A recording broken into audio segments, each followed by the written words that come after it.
Hey guys, I'm Mark, I'm Alen. and welcome to another episode of The Next Man Up.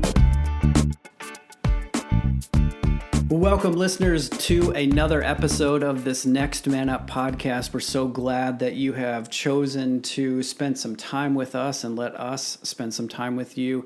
For those of you that are new to the show, or a reminder for those that have been with us for a while, we are about equipping fathers and raising men, raising up the next generation of men of character and of faith. And I'm excited once again to be joined by my colleague and friend, Alen Auguste. Welcome into the conversation, my friend. Good to be with you again.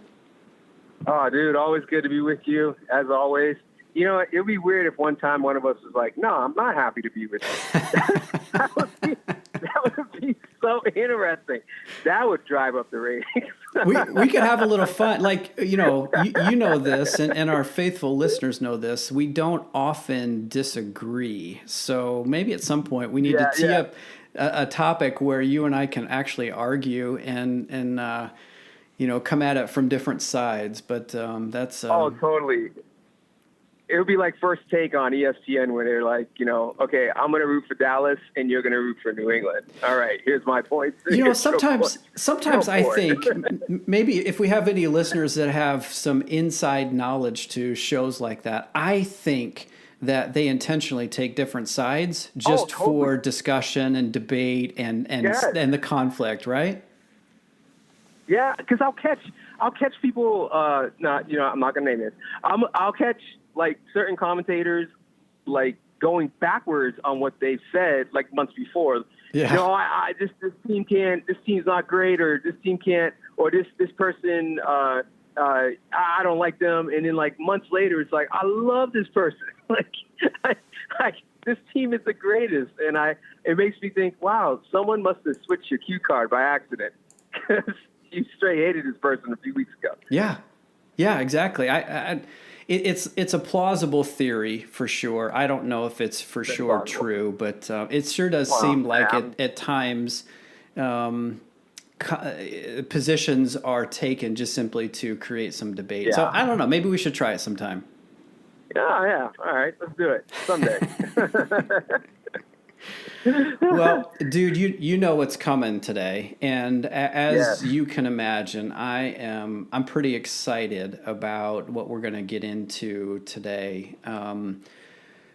We've shared some of our own stories in the past, which for me has included raising a son all the way through the process, fumbling my way, muddling my way. In fact, before we even went live, you and I were talking about some different ideas for things to do with my middle son now. But I've talked about the process that I've gone through in my adult years to just really discover manhood and be able to share that journey with my oldest. And what a privilege it is today to have my oldest son, Jacob, with me in studio, staring across the table with me. And he's home from spring break. And I invited him in to just kind of see where this goes. But, dude, it's fantastic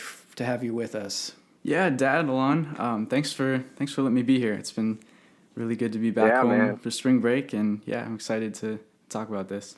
I have to admit, it is a little weird for me to be the quote unquote producer of this show and you to be like in the guest seat. Normally when we're working together, I'm watching you, I'm looking over your shoulder, you do this stuff for a living almost, or at least that's the plan. So it's just kind of weird for me to be the one driving this with all of the equipment around here and looking at you as the guest and me as the producer.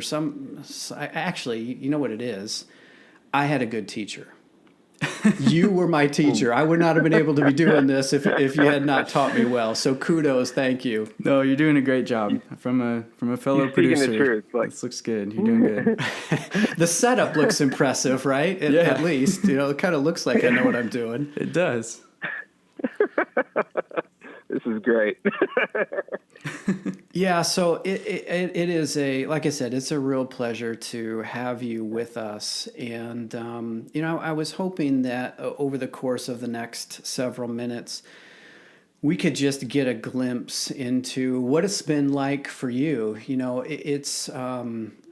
It, it is about a year ago from today that we had your ceremony, your graduation ceremony. Yeah, and that's crazy. I remember that event. I remember many of the events that led up to that. And, I've had lots of conversation over the last year as you've launched down your path, but we haven't really had this conversation that we're going to have today. So I'm excited to get into that. But before we do that, just give our listeners a little bit about who you are and what you're doing now, and tell a short version of your story. Yeah, definitely. So I'm Jacob. Again, I'm Mark's oldest son, and right now I'm living in Memphis, Tennessee. I'm going to college and studying music production at a really tiny music school called Visible Music College, and I'm enjoying it. It's been super great experience so far, even though it's like 10 hours from home. It's a long way. It is a long way, but Yeah. no, I feel super prepared, and it's just been an incredible experience. So that's where I've been. And I'm kind of pursuing the music dream and excited to see where that goes. Have you met Justin Timberlake yet? No, but I have seen where he lives. Okay. He lives a couple blocks from where I live. So it's For pretty real, cool. he's down in the Memphis really? area? Yeah, a place called Mud Island, right on the edge of the Mississippi. So, No kidding. Yep. Okay. I did not Oh, know dude, that. if you see him, you make sure you tell him Alen said what's up. I will tell him you said hi. He won't know who I am. Let's just be honest. He's never met me, but just tell him that way and see if he gets a good reaction. Yeah, we'll do. Oh gosh. So, we'll just kind of get into this big question that's been circling around on my mind. What has it been like for you since the ceremony? And for those listeners, you can go back into, I don't remember what episode it is, but it was quite a bit ago where we talked about what that rite of passage ceremony celebration was like. But give us a glimpse, Jake, of what it's been like for you since then. Definitely. Well, I'm a man now. That's pretty awesome. This is true. You have your card to prove it, Yes, too. I've got my man card to prove it. I never leave the house without it. So, yeah, no, it's been really cool. I honestly was kind of expecting with this whole ceremony thing and like remembering the day that my dad said I was a man. I was expecting it to be a pretty dramatic change in my life, and to be honest, it didn't feel a whole lot different, and it still doesn't. So it wasn't like a night and day switch from boy to man. It was kind of, just a buildup of this gradual process. And now, like, I feel like a man. I feel prepared. I'm not perfect, and man, I still have a lot of ways, a lot of areas I need to grow. Welcome to the club, right? Yeah, for sure. So yeah, it's been really cool. And I think, especially with me, leaving the house and going off to college, like that's been quite an experience in itself, and everything that led up to that, culminating in the ceremony and me becoming a man, prepared me so well for that. Because I don't know, college, like it's a place where I have to make a lot of my own decisions. Yeah. And I don't have you guys, looking over my shoulder, and you're still a very big part of my life, but I don't see you guys every day. Right. And so I've had to make a lot of my own decisions, whether it's, do I hang out with these people? Do I do what they're doing? Do I go take drinks with them? And just all sorts of stuff like that. Everything from those sort of things to what I believe as a Christian, as a human being. For the longest time, it was just kind of like, yeah, I want to believe what my dad believes because, that's the cool thing to do. And now it's like... Wait, say that again. Did you just refer to me as doing something cool and Oh, yeah. I have the coolest dad on earth. Okay, all right. We can stop now. I mean, I don't need to hear anything else. That's it. Roll tape. No. But yeah, it's just kind of growing up. It's easy to believe and to follow in the footsteps of your dad and your parents. And at college, it's easy to do that too. But I'm kind of at a point where I need to do these things for a reason and figure out what I believe and why I believe it. So yeah, with being a man, I feel like I'm at a point like where I can make my own decisions. I'm not dependent on what my parents think or what my dad thinks. Not that it's not important, like that's not what I'm trying to say at all, but I've had to make my own decisions, and I feel fully capable of doing that and fully confident. So that's been a huge thing. I think my confidence has gone up a ton. I just have a different sense of responsibility and duty as a person, as a man. And honestly, it's easy to see looking around at college, guys who are still boys and guys who are men. It's very noticeable, and it's even in the little things. It's very noticeable. Yeah. Whether it's how they interact with friends or how they interact with adults, and so that's been a big thing too. Okay. Man, I got so many things running through my head right now. Fire away, man. Fire away. So you started off, it's just interesting things that you said that I don't know, I feel like maybe we can dig into. First one was like just, first actually, thank you for sharing, Jake. Yeah, absolutely. Where it's good to hear a son's perspective who has launched. You know what I'm saying? Yeah.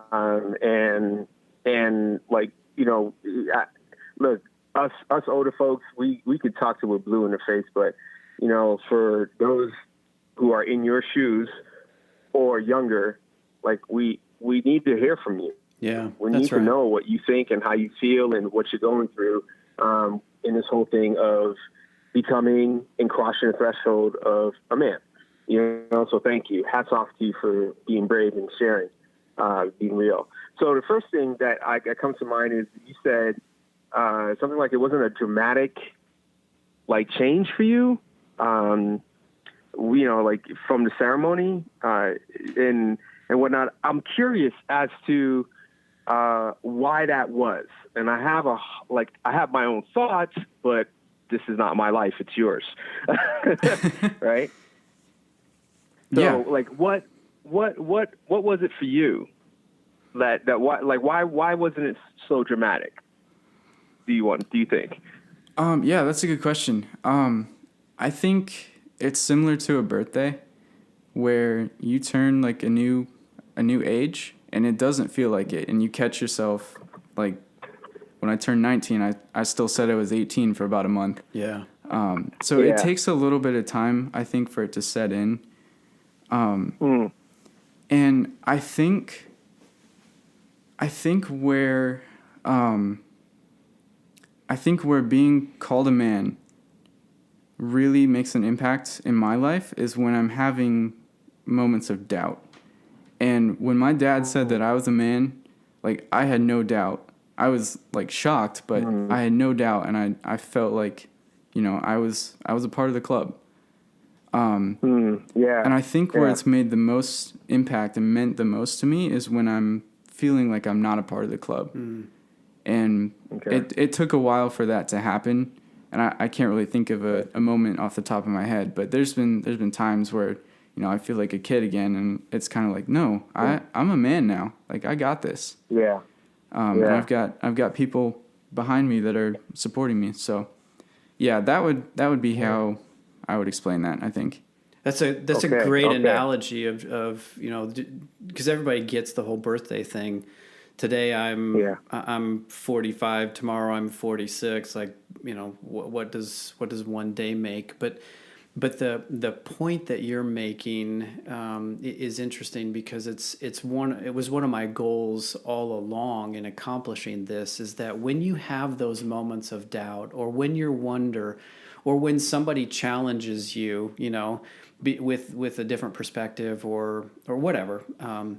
You can always go back to that moment and know that the people that matter most to you, because it wasn't just me, it was a room of people. The people that matter most to you and know you the most and the best said, you're a man, you're enough, so you don't have to doubt anymore, because you can always point back to that date and time when you cross that threshold. That's fantastic. Yeah, absolutely. I just that's really good. You said that, because I was, as a youth pastor, I trained up young leaders, and one thing that I would tell leaders is that it's not that you just all of a sudden appeared as a leader. Like, I'm just calling you out, the leader in you, because it's already there. Yeah. Yeah.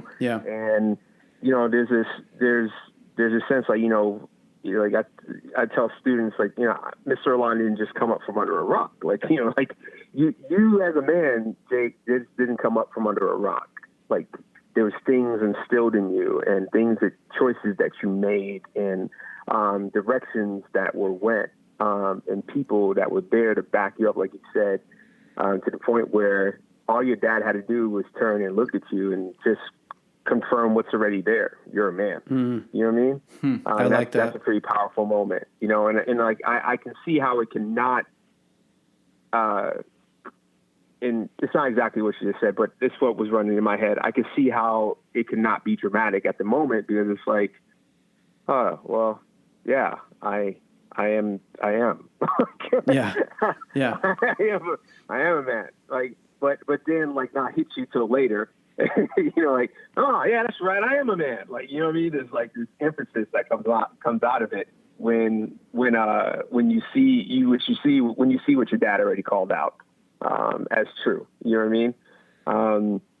And so thank you for sharing on that. I have more. I have lots of questions. Bring it. Yeah. But let me see if I can narrow them down. I guess I can. What has been a struggle so far for you as a man? What's been the most it's in your face struggle as you cross this threshold as a man, and then what has been something that that has come real natural as a man? That's a good question. I know I know. I was trying to mull it down, man, because I felt like a bunch of explosions in my head as you were talking. I'm like, this guy, he's full of answers. So yeah, what's been a struggle, and what's been something that has just come really natural for you since you crossed that threshold? Yeah, that's a good question. I think, man, you've been through, not to answer for you, but you've been through a lot of change and transition, right, in the last 9 months. So yeah, it may be hard to even, here's a word from my old corporate days. It may be hard to even bifurcate the what you call me? My mother was a saint. Oh, I just had to drop that word. It may be hard to separate the two. All the change and transition. Here I am putting words in your mouth, but I'm just thinking through all the change that you've gone through. Maybe it opens up the question a little bit if you think of it from that standpoint, of everything that you've gone through over the last 9 months, what has been the most challenging? Yeah, no, you kind of nailed it there. Change has been a very big part of my life the past 6 months or so, just with moving and going off to college and just having to make my own decisions. I'm doing my own grocery shopping now, so that's that's been a whole bunch of change in itself. Yeah. It's been great. So I think the struggle and the coming natural thing, it's all kind of wrapped together. But the biggest struggle, if you want to call it that, would just be I went from being homeschooled, pretty much home churched, living at home all the time, to being out on my own. And that's a lot to take in, but it's been incredible. I've learned a lot, and I think actually, here's what I'd say would actually come natural. And I found this really interesting. I was talking to some other people at college too. For them, when their dads told them that they were men, it was basically like they were kicking them out of the house, and they were responsible for everything: their financial being, their well-being, their food, like everything. So their dads weren't really a part of their life anymore.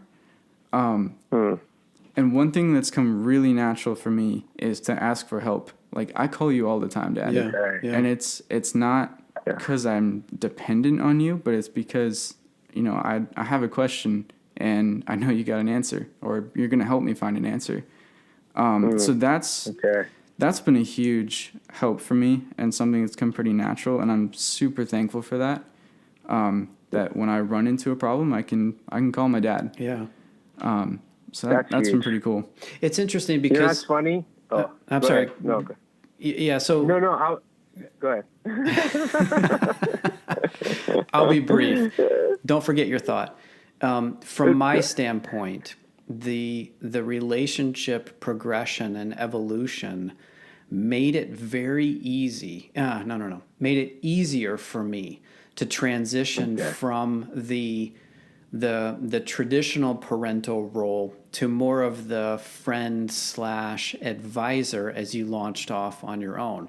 Like, I think we've talked about it here. Like, there's an adjustment that I have to go through to let go. And it's not to kick you out as much as it is to let you go and then come alongside and play whatever part you need me to play. Because we went through this process together, that transition for me was a lot easier, and it just felt natural, like from one day to the next, it wasn't so extreme. It was a process that I was going through at the same time to be able to let you go and spread your wings and do your thing. And in talking to other fathers and talking to other kids that are in similar stages as you, it hasn't been the same for them. Their experience has been different. Right. Yeah. That's good, Mark. The one thing I was going to bring to the table was that it sounds like what's coming natural for you is something that I find a lot of men have a hard time like being about, which is asking for help. That's really hard for when I talk to different men about any situation.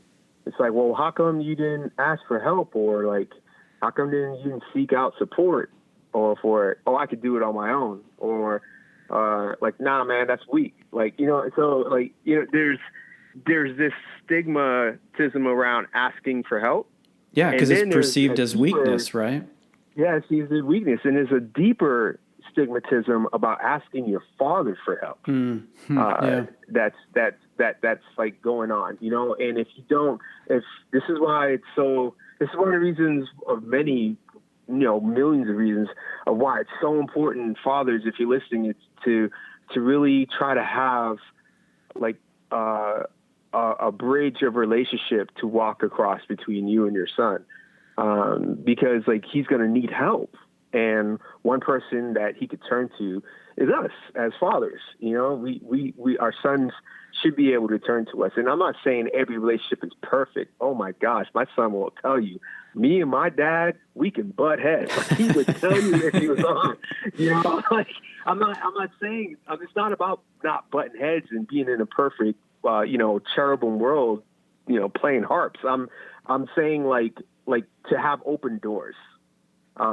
To be a person that they can ask advice from, or they know that you're going to point them in a direction where they can find it. Yeah. Like that's important, but that starts with a relationship. Yeah. You know what I'm saying? And that's really important. So it's just really, it like, I don't know, my mind sparked when you said the help piece.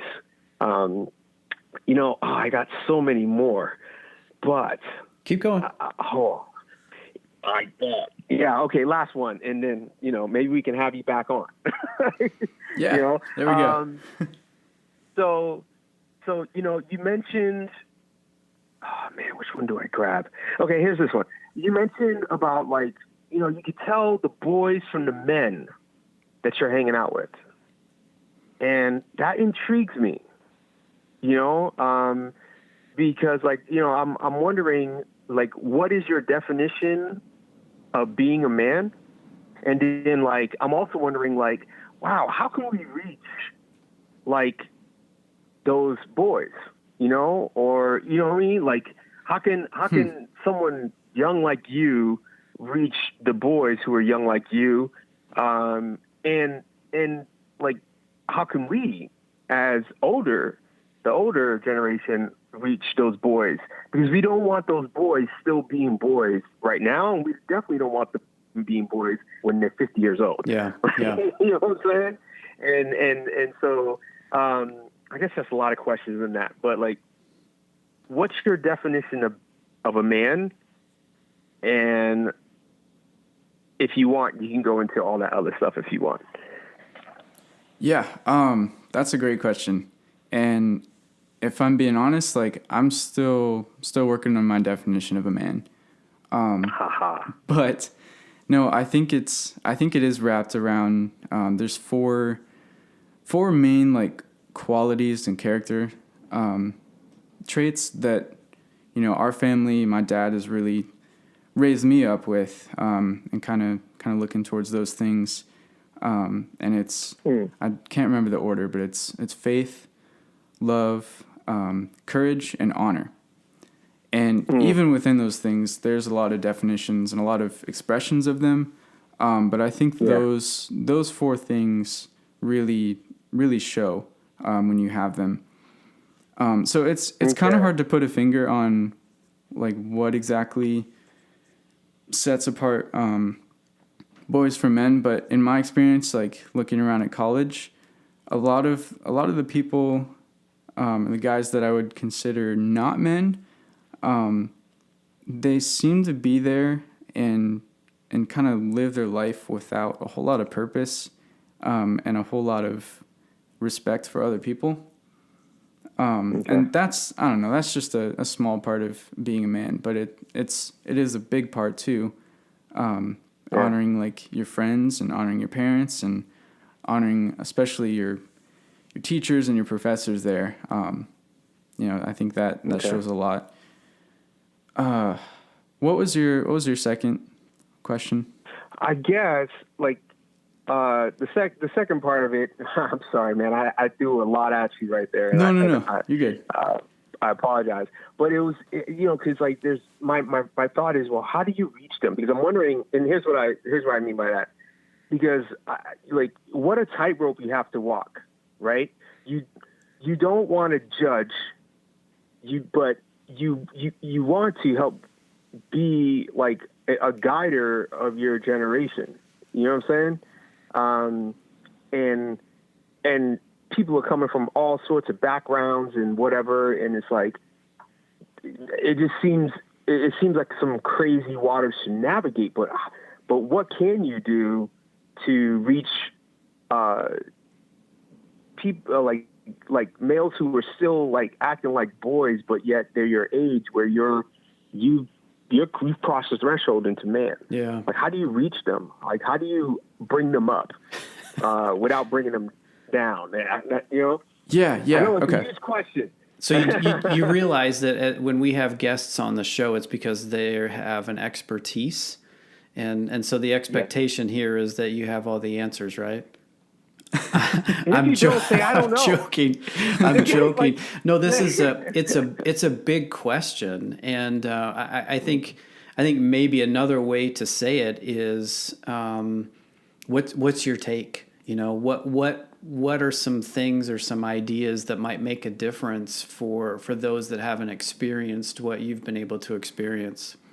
Yeah, so since I'm an expert on that question, no, I'd say two things. One is lead by example. Yes. That is huge. Lead by example. Two is challenge others. Like, challenge your friends. I've been super blessed. He's actually stayed in our room, so I'd consider him our third roommate.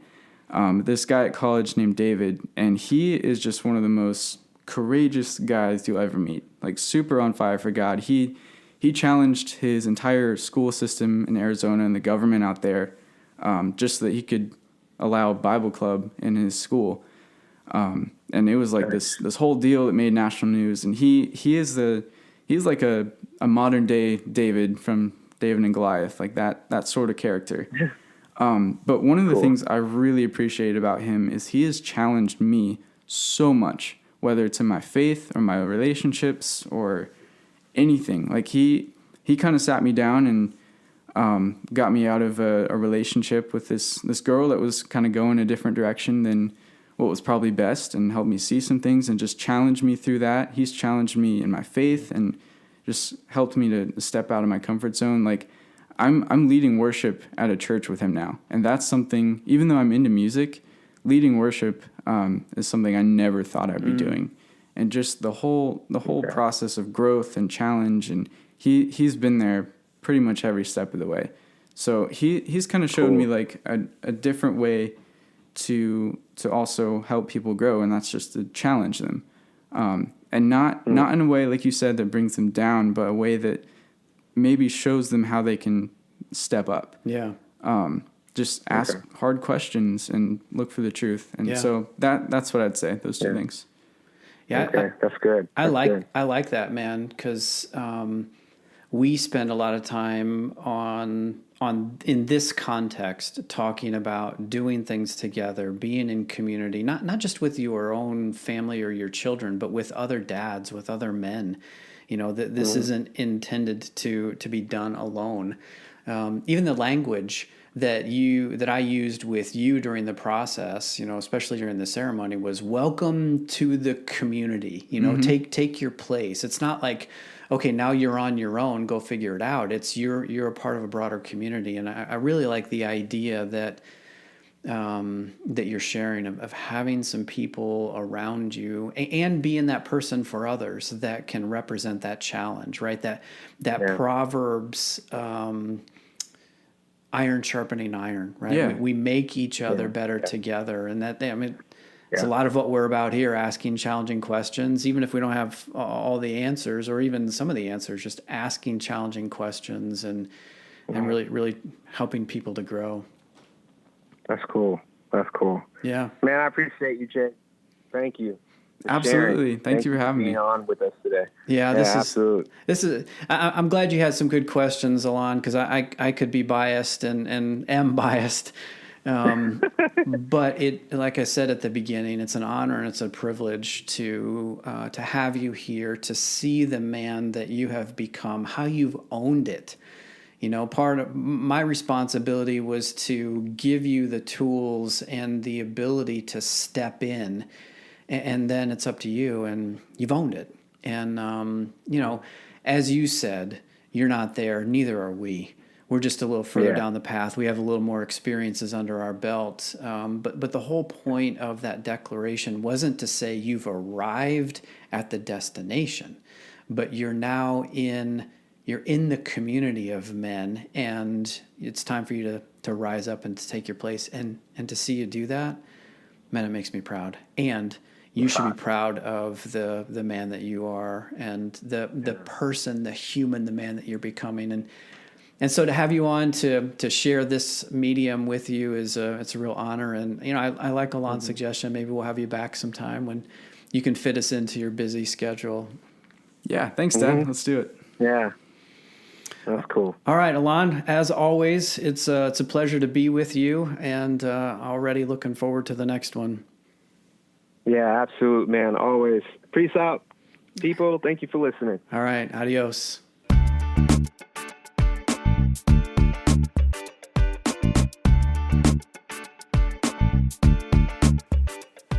Hey, listeners, thanks for journeying with us on this Next Man Up podcast. You know, we would love to hear from you. Maybe you have a question or an idea, perhaps a topic for us to consider. If that's you and you want to reach out to us, you can get us at feedback@thenextmanup.com. That's feedback@thenextmanup.com. Again, we'd love to hear from you. Until next time, we'll see you later.